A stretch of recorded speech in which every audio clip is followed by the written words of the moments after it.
Hello and welcome to the second edition of the ASCA Weekly Podcast. I am your host, Charles Fallon, the lead writer for the Fallon Corner, of course. And unfortunately, it is just me today. Nick Douglas had some other commitments that he needed to take care of, and we were supposed to have another guest on here, but he also had some commitments that they needed to take care of. So just me on this week discussing the biggest topics from one of the biggest weeks in the ASCA campaign. Not the biggest, of course, that is still the Windows 300 that will be happening at the end of April. But we're going to be talking about everything that happened in Speedweeks. And let me tell you, there was a lot that happened in Speedweeks. Specifically for one organization and one driver that I think proved a lot of people wrong.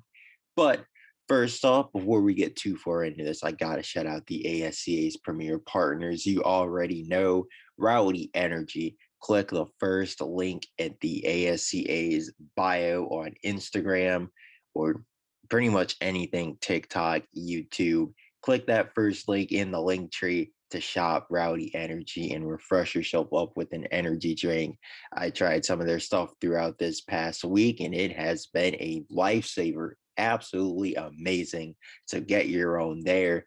And then Circle B Diecast. If you would like to buy the replica car that Todd Kidd won his first Ajax 200 in this past weekend, go to Circle B Diecast and you can get that plus many, many more other schemes like that. Um, go to Circle B Diecast. And then when you get to checkout, as you spend $20 or more, you can get free shipping with the code ASCA. So shout out to Rowdy Energy, shout out to Circle B Diecast, and let's get into what you came here for to talk about Speed Weeks. So, of course, the topic of discussion, number one topic of discussion, the 11th annual Ajax 200, absolutely dominated by Todd Kidd. Not really much more to say other than that. I mean, yeah, it wasn't the 66 laps led that Jared Ayers or Greg Healy have led in this race in the past, but 55 laps led, that's still a very dominant performance considering Randall Woods only led 49 laps in this race last year. But 55 laps led, and you could tell, I think, that very early on that number 9 car was the class of the field. You know, when he made that daring move down low on Cameron Barrymore, diving to the bottom, entering turn 1, that's when you knew, okay, this 9 has the potential to go somewhere. And like he definitely showed speed, obviously, in the duels as well, coming from dead last to first. And you could definitely see I think there was a different Todd Kidd in attendance this weekend. Throughout the entire week, I should say, not just this weekend, but the entire week. This was a Todd Kidd that was a lot more aggressive. I think we saw that in the Intel shootout, the daring move he made on Cameron Atwood for the race lead, very aggressive in that race, was very aggressive throughout all of the air's duels, and that's how he drove from last to first. Obviously got some luck there at the end with the big crash and then a big run on the bottom and then man failing the block. But hey, the drive from last to first in a backup engine, you can't take that away from him. And then in the 200, he had an opportunity to sit back in line and wait behind, Cameron Barrymore, and Chevy had a stranglehold of the race, but Kid was like, hey, screw that. I'm gonna do my own thing. My car is fast enough. I can get up there at the front myself and do whatever. And he was right. Even when he lost the lead temporarily to Devin Smith, he was able to drive his way back up there, take it back, and the rest is history. Obviously, I think he needs to give Shane Park, buy him a drink, buy him dinner, do him something, because Park was the real MVP at the end, and really, I would say the main reason why he was able to hold out the field so easily at the very end. Park had an opportunity to go, I think, a couple of them, but he chose to stay in line. And he cited in his post race interview that, hey, I could try to go for the win and I'd lose everything, drop, all the way back to 14th, or I can just stay right behind my teammate, push him to victory, finish second. And, we got the Streets of Computerville coming up next week. He won pole position there last year, led the most laps. I'm just saying, Jane Park, low key, is an early season title contender.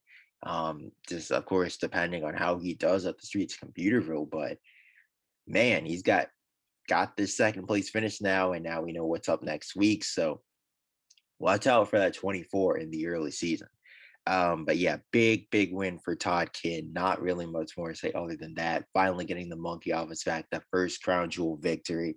What a performance! What a way to get it done. He becomes the 10th Ajax 200 winner in the 11 years this race has ran.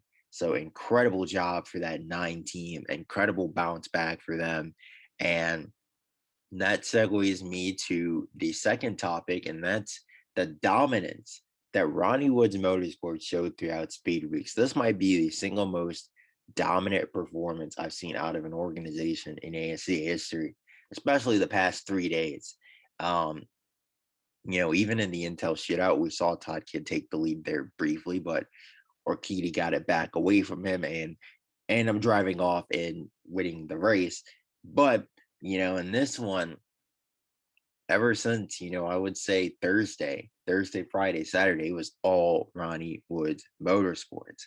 And of course, that started with Kidd winning his first duel, and then Ross Jackson putting on surprisingly dominant performance in his second duel.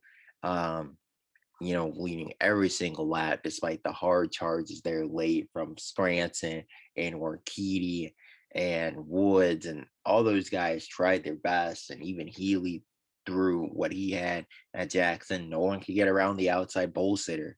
And unfortunately for Jackson, things didn't quite work out for him in the 200, but still really dominant performance, and kind of proving that, hey, this kid's worthy of that 88. He might do some things this year. Kind of struggled a bit in his rookie season, but I think he proved a lot this speed weeks that a lot of people have been underestimating him and underestimating his talents. So Jackson, really good run for him.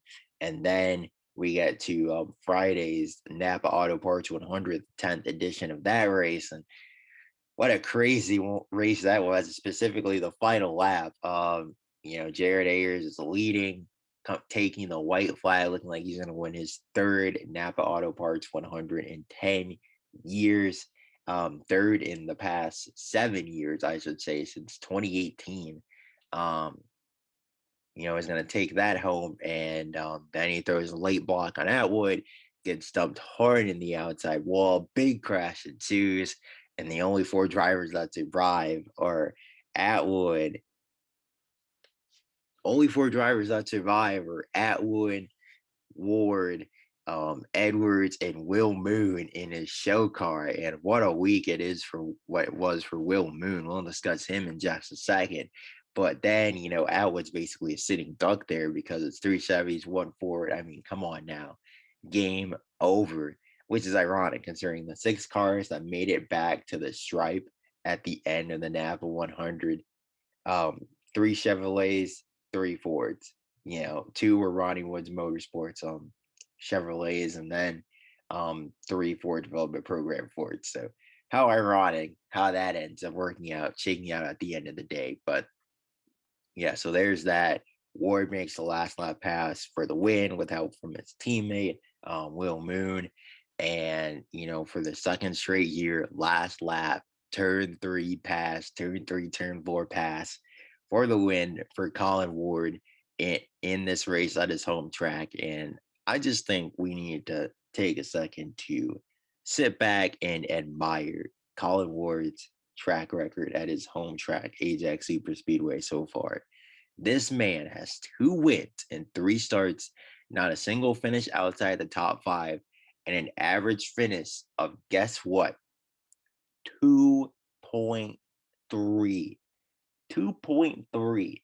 And in his 2 wins at this track, he's only let it combine 2 laps. So it's absolutely wild, the track record that Ward has here. So Yeah, shout out to Colin Ward. He has been insane at this one. And even in his Cup debut in the Ajax 200, he got a top 10 finish. Not enough people are talking about that. Really solid effort for Colin Ward throughout the entire weekend. Ronnie Woods Motorsports, they got a special one in him. And there's no doubt in my mind that he will be Cup racing in 2025. I think you can pretty much pencil that in right now.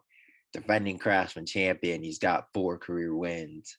I mean, what more can you say? And then the Ajax 200, we just talked about it. Kidd and Park 1-2, and the Napa 100. It was Ward and Moon 1-2. So not only did they win all of these races, they also went 1-2 in the Craftsman opener and the Cup opener, which is, again, that's just mind-numbingly insane for Ronnie Woods Motorsports. Just ridiculous week for them in Speedweeks. And let's give a call to Will Moon for a second. What he was able to do in that show car after, of course, his hauler on the way to the track on Wednesday morning caught fire and exploded. So yeah, he had to go to a show car. I should say Thursday morning. Caught fire, exploded. He had to go to a show car. And yeah, he comes out and he finishes second in a show car. He qualified fourth too. Many people are forgetting that he qualified fourth, the highest of the Ronnie Woods Motorsports cars, in a backup car, and then he finishes second in the race.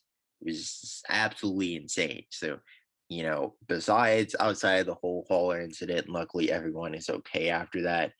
Outside of the whole hauler incident, it was a tremendous week for RWM, and man, they are sitting pretty heading into next week at the Streets of Computerville, considering we know Colin Ward's track record on road courses, and we know Shane Park and Todd Kidd's track record on road courses. Even Burton Renner has a really solid track record in these road races. Um, Ronnie Woods Motorsports should be sitting pretty after the first 2 races of the 2024 campaign. Now we get to the big topic of discussion for the weekend, the big one. Who's at fault? What triggered it? I think it's pretty clear what triggered it, but who's at fault? Obviously, blame was going around pretty much everywhere on lap 33 when Carson Schmidt slid up the track, but I'd be remiss if I didn't include that he had received contact from Chris Barrymore, got a bump in the corner, contact, slid up the track into Lucas Sambert, and into 2022 Ajax 200 winner Ryan Dixon. And after that, it was all hell broke loose. Bunch of really good cars taken out in the accident. Nick Orchidi for the 8th straight year. Greg Healy, rough 25th place finish for him. And then the Streets Computer Road coming up next week for him. He might be down tremendously. When the next time we're on this podcast. But yeah, really rough situation for a lot of guys involved in that. Laquan Scranton involved in it as well. Taylor Motorsports' entry with Adam Petty Jr.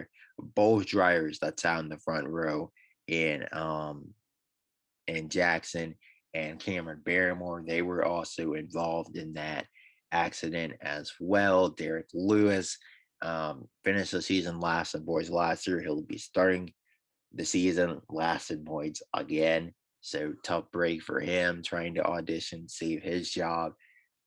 Really just a bad accident. Norm Lester was also caught up in it as well. And that's, again, another tough break for him. So yeah, it's a tough situation. Schmidt, of course, ended up flipping at the end of that incident as well. So really just a sticky situation. Hate it for everyone involved, really, and especially for the guys that aren't necessarily road ringers heading with a road race coming up next week. Oh boy, like I'm looking at Greg Healy, I'm looking at Ross Jackson, I'm looking at Norm Lester. These guys could be in massive holes if they cannot pull out, I would say, a top 10 finish. Like, people forget that Cameron Atwood was 20th in points, after West Virginia last year. He was indeed 20th in points. And it took him winning three straight races to recover to the top five in points. And he wasn't even in the points lead after he did that. He had to go out and finish second at Belltown before he finally took the points lead. He won three straight races, but that only took him back up to second in points. And that was with him finishing 10th at West Virginia, 24th and 10th through the first 2 weeks.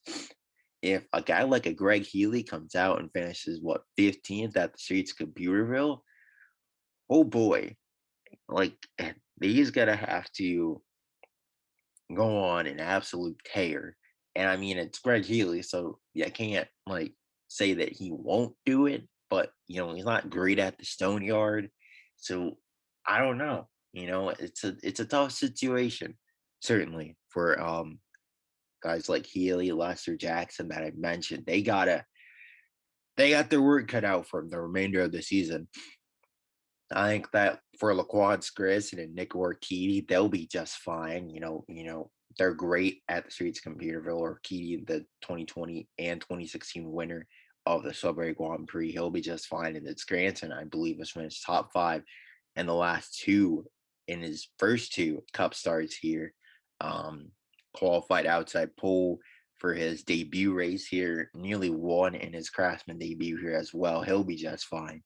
But for the rest of these guys, man, it's not looking too good for them. So they better hope that they can turn their ship around, get things righted, prior to next week's Streets of Computerville race.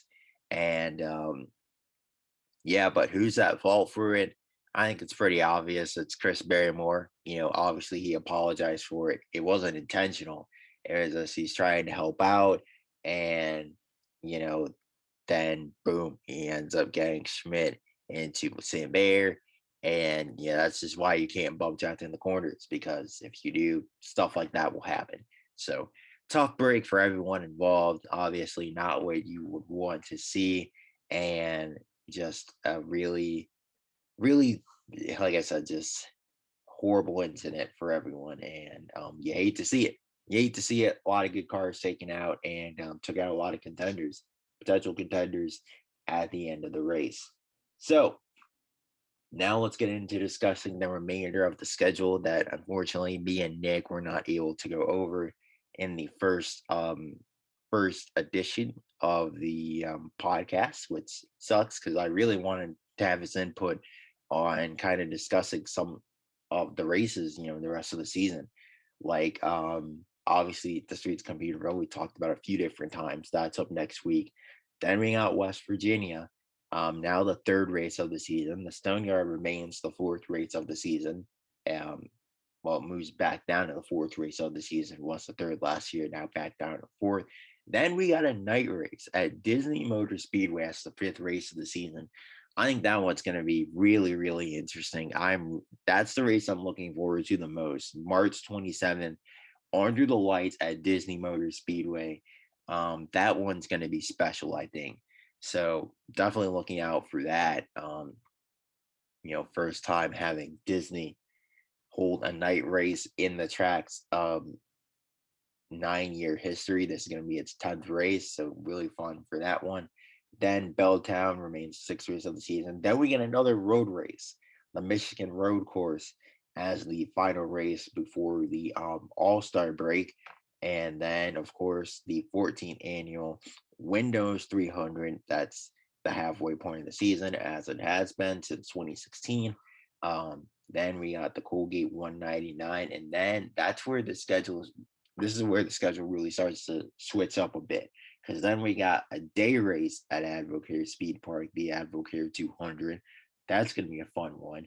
Then we got Denver, now dropping from the fifth race to the 11th race of the season, the Coors Light 175. Ajax moves up from the penultimate round to the 12th race of the season, the Fastenal 200.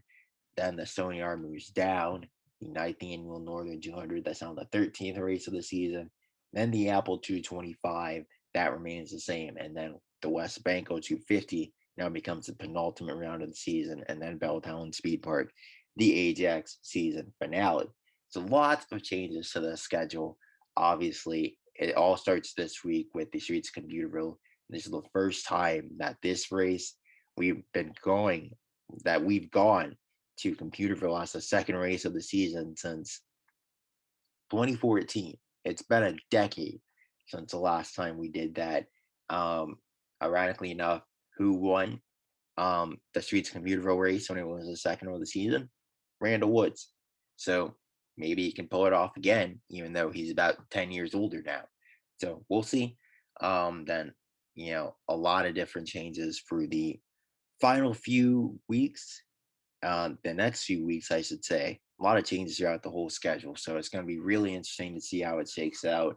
And like I said, the guys that struggled in the um, Ajax 200, they're gonna have to bounce back in a big way this week. Whether it's via strategy, whether it's just via raw speed, they got to figure something out because they cannot afford to be in a gigantic hole. They cannot afford to be something like 40 points back after the first 2 weeks.